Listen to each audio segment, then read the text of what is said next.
Welcome. In this video we are going to see how to insert special characters like trademark symbol, registered trademark symbol, copyrighted symbol, etc. Traditionally we use character map to insert special characters in other application, but you can find independent option in InDesign. Now I am working Ansel and Patel company. Now I want to insert registered trademark symbol here, so I placed the cursor and I go to type menu and I choose insert special characters.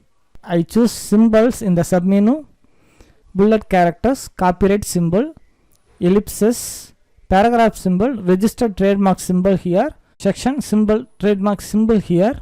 Now I want to insert registered trademark symbol, so I click on it.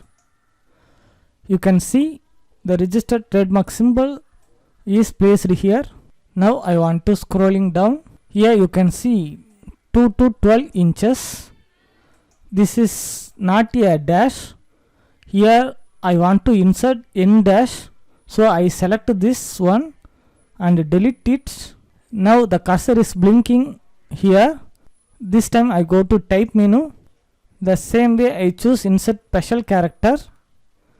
Instead of symbol I go to hyphen and dashes. Here you can see n dash.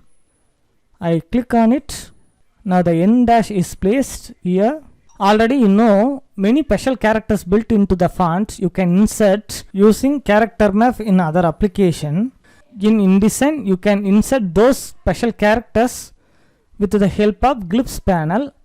Go to type menu, choose Glyphs here. This is Glyphs panel. If you choose any font you want, you can find the special characters and symbols. And if you want to insert jewelry symbol in the show category, you can choose ornament. You can see the ornaments here. In the ornament section, if you double click on it, you can insert the symbol. Now you will learn InDesign special characters and Glyphs panel. Thank you for watching. I will meet you the next lesson.